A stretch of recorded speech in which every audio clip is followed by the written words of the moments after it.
Greetings, my friends. I am Gilles Mansillon. I come to wish you a good day. I'm going to talk about spiritual ideas, transcendental psychology. A lot of the ideas I'm presenting here in the past was only reserved to the initiated in the mystery schools, because those informations are not like your random what is commonly taught on the earth about spirituality. It's all about the law of one. They're very deep. So just take whatever resonates with you. But it's so I'm going to present certain ideas here, and I hope let me know how you resonate with that. And thank you for joining this community of we all connected through the energy of source at this present time, this present moment, and it will always be like that. So thank you for subscribing, for liking, for sharing, for commenting. I thank you very much for your donations. If you can, it really assists me to navigate those times. So it is easier to anchor the energies during the night, because the night is for the inner work. It's a mystical time to integrate all.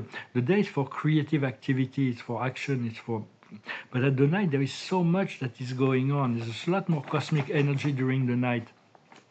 So if you go through some old memory, pain, fear, doubts, all kinds of things, do not judge yourself for that. It is because there is a square right now between Neptune and Mercury in the sky, and that creates really divine discontent. That means all kinds of things needs to come back up to the surface in order to be transmuted.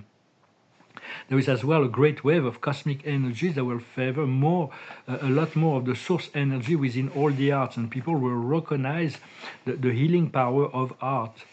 For me, it's like a lot of people will be able to create art that is architecture of the new world, and it's no longer be about creating images to decorate for decoration.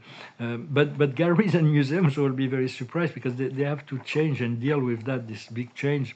For me, it's never been a problem to include a lot of source energy in my art. It's always been there, but it has not been received into the world. I started in end of 1989. I had those paintings, but impossible to get it through too spiritual, too esoteric, too much symbolic and all that. It was completely rejected by the art world. So I hope that by now the doors will open for this kind of art that is addressing the soul, that is awakening the DNA, will be more received. So, but there will be creative, and just do not hesitate to if you feel the inspiration, go for it. The spirit will assist you in creating art, regardless if it's writing or music or painting or whatever it is. A lot of spiritual energy will be infused within the art that is being created right now. I wanted to say that atheists, there's a lot of atheists, people who do not believe in God, but God believes in them, because you cannot sell faith. Faith is just something, it happens. For those who have faith, no proof is necessary. For those who do not have faith, you can have a million proof, they won't be enough. So God will awaken, the soul will awaken to the reality of the Creator, the idea of God as an inevitable reality when it is the time. Yet it is, as Spinoza used to say, it's like if you pray to an outside God, sometimes it can be meaningless if it doesn't come from the heart. It's more useful to align with the law of the one. For Spinoza, God is not a personal, is impersonal, but to me, the God is very personal. There's many facets of personality, but it's still more useful to align with the law of the one, the laws of the universe, to achieve that which we seek, rather than be separated from someone else, to ask a creator outside, separate and distant, to bring something that we seek. So it's all about inner alignment, and it is the same thing. So God loves atheists as much as he loves those who know him or believe in him or know him. For at first we believe, but then we know. God is an open book. It's like his ways are very mysterious. We cannot always understand it, but we learn to the truth of God is unfolding within our consciousness when we have an open heart and move into a state of receptivity. And those who are, there are beings that are in the darkness, they fight against God, they fight against the truth, the beauty, the goodness, they are anti-life. But even those, God loves them too. It's like, so if you can break the bond in hatred, hating those who are hating you or hating God, then you are free, because they will have to come face to face with God. Will knows them and will teach them and will educate them in time. So do not fall prey to all kinds of tricks of hatred and duality that is being presented into the world. Um, and it's also good right now to avoid big spaces where there is a lot of people, not unenlightened people, because that opens the door for a lot of negative astral entities to interact. And so just do what you can to simplify your life and avoid the places and the people that drain your energy. Seek people that you can that increase your energy, that makes you feel good. So there is, I wanted to discuss a fact. I'm going to pull a card first, but there's going to be a big test for humanity coming in October and November. It will take a form of a comet. It's not a comet in reality. It's a very big ship from the Galactic Federation. It's called 3I Atlas. It's a big ship. And there is a Harvard professor that's talking about that, so it's taken seriously in the world. The card of the day is deep knowledge. So trust your inner knowledge and trust your core knowledge. This truth, this inner truth, is far greater than all the materialistic beliefs and so on. But although there's some that can all has value or relative value. So this comet will come. It's not a comet, but at some point it's going to come into the close to the Earth, and the dark may play their cards, and it's like this blue beam, galactic false extraterrestrial invasion, or catastrophic scenarios. Do not fall prey to that. It's actually a test for humanity. How do we detect the potential for extraterrestrial contact? Because this comet is going to have, it's not going to behave like a comet. It's going to slow down or accelerate or change course, and so people will have it's a test. A soft test to see what how humanity will react to that. So it's to know that all the dark activity are monitored by the Galactic Federation and the Ashtar Command, and they will intervene if there is no choice. But the Earth Alliance is also moving really forward with their plans. They may be on the world stage. We may think that there is very opposing position between the U.S. president, the Russian president, the Chinese president, but in truth, they're working for the light. They all work. There is now a great deal of people that are in position of power that are actually working for the light. They have to deal with their own consciousness and their own population, but it was part of the plan that eventually the center of world economic moved from America, Europe, to China, Russia, and India. Because of the population, they have all the resources, they have the population, and as they can create the infrastructures for the new world. So it's all going to be decentralized. There is a great deal of change. We do need to, if possible, to learn a little bit about the blockchain. It's like Spirit was saying that they're going to tokenize. Everything will be tokenized, so there won't be any corruption. Once everything, every property, every piece of art, anything that's valuable is being tokenized, so it can be exchanged on the blockchain. So we'll see. I'm not really yet completely so well astute to all that, but I'll get into the program when it is the time. So the Human Alliance is really moving forward with this their plans as well. Those are people and organizations that are working for the liberation of the planet. There are certain people I know I can trust in terms of the world. So some world leaders I know I can trust. I've been working with them on the inner planes for a very long time. Some of them, sometimes they're like, I feel they're double agents, but I'm being flexible about all that as well, to give them some leeway, to give them time to align with the plan. We cannot always understand the nature of the test that we're going through, even with the best intention, because our soul is testing us to be ready for the next level, to the life in the fifth dimension. So we need to be in the acceptance and flow rather than trying to get it all through the intellect. Because sometimes we are tested about something, but so with the best intention, we take a position in one way, but actually it's maybe sometimes it's the non-position or an opposing position that the soul is waiting. So the lessons will repeat themselves until we get it. But we can't always understand the nature of the test, and a lot of it comes from interpersonal relationship. How do we deal with all those interpersonal relationship?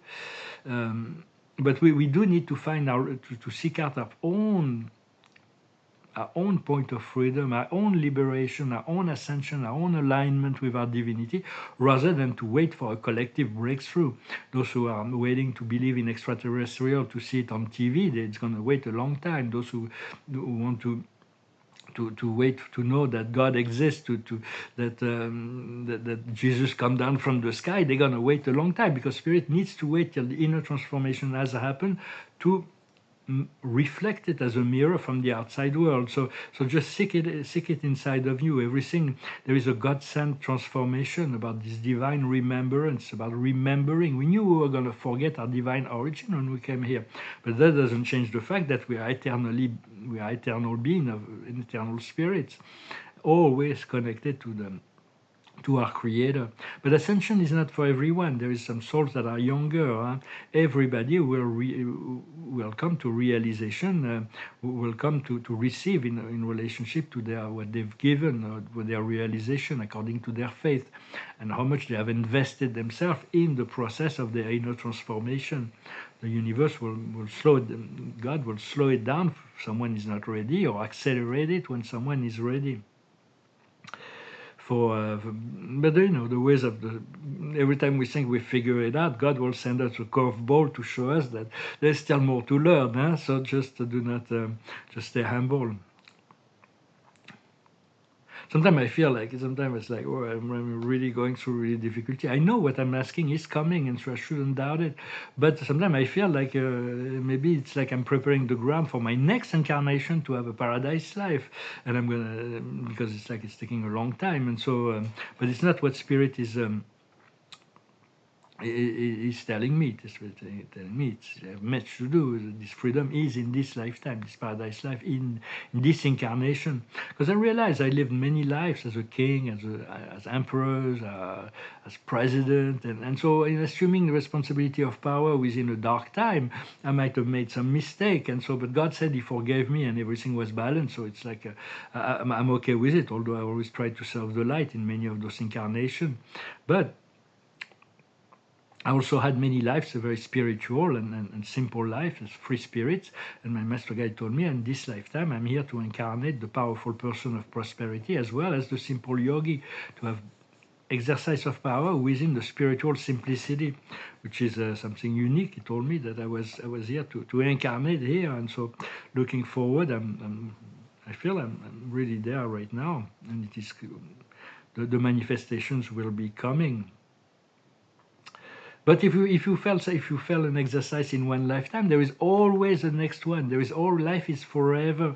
It's a lie to believe that there is nothing after life. In truth, we're parting a life, but it's not the life of God. The life of God we discover when we are reconnected to our eternal nature, and so the life will never end. And there is really nothing to fear, yet we want to experience as much as possible within any given moment, and so we're preparing ourselves for that which is to come. I'm going to pull a few oracles. The card of the day is Egypt, from the Akash perspective. Egypt is the Akash. Those pyramids are great libraries of knowledge. They are temples of initiation. They are the remembrance. The land of Chem. There was many past lives in Egypt, and we all had, for a very long time, that was the most advanced civilization on the planet. And so we chose to incarnate there. And so just allow yourself to be guided and led, and remember, reconnect to those memories. For me, that was the first memories that opened up. The first past life in 1991, I started remembering past lives. It was about Egypt. And usually it's like when you remember past life at the beginning, not always, but it's because we meet someone that we remember that we met in this past life. So it's kind of interesting. It's challenging because things have changed. The condition of our life, so the relationship don't always work the way they used to work. The card of the day from the Dakini perspective is like a bubble. It's about to be spontaneous, to act upon the first intention. Just trust your to be spontaneous. Trust your first intention. And I'm going to pull a few cards from the angels, show a few paintings.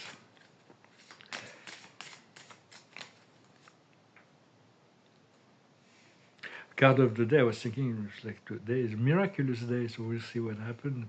We're getting ready for this group. The transformation may take a long time in coming, but when it's going to come, it's going to be sudden, it's going to be complete, it's going to be surprising. When we all have a unique path, so it depends what we're seeking, of course, but the card of the day is joy. It's all about joy, cultivating joy, seeking people that bring you joy, things that bring you joy, fun, enjoyment, humor, laughter. The higher wisdom is humility, to stay humble. What we need to understand is the accomplishment. We've accomplished so much already. Most of the work has been done. I was on Telos, the inner city of light, and Adama, my friend Adama, was telling me, you've complete, you've done it. It's just relaxed now. You don't have this. It's done. This process is done. So we've done a lot of things, even that we're not aware of, because sometimes it is those things are done from our soul perspective, and where the soul has not informed us of what it has done, but our soul is our true self. So the accomplishment, and we still much to accomplish as well. What we need to do is equilibrium, to keep things in balance, to keep things in balance. Dance with the energy between the consciousness and the energy. It has to dance together, and the outcome will be healing.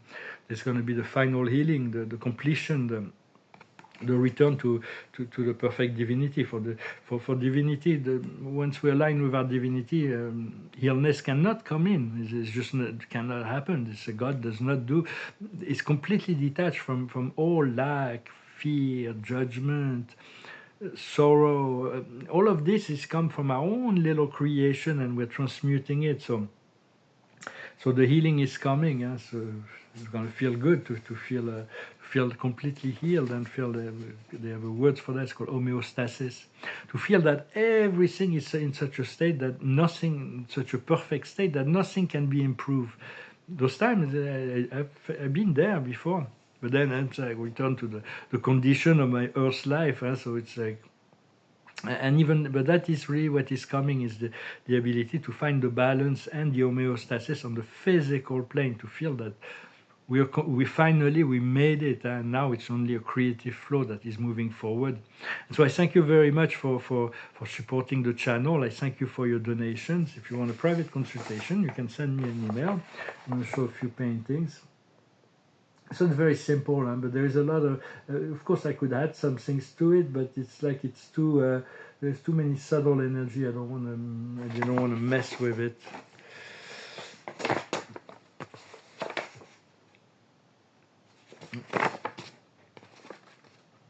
For this one, did I show it? Hope I didn't show it upside down. But they do work upside down too sometimes. But there's still a way that it was painted, that it's meant to be presented.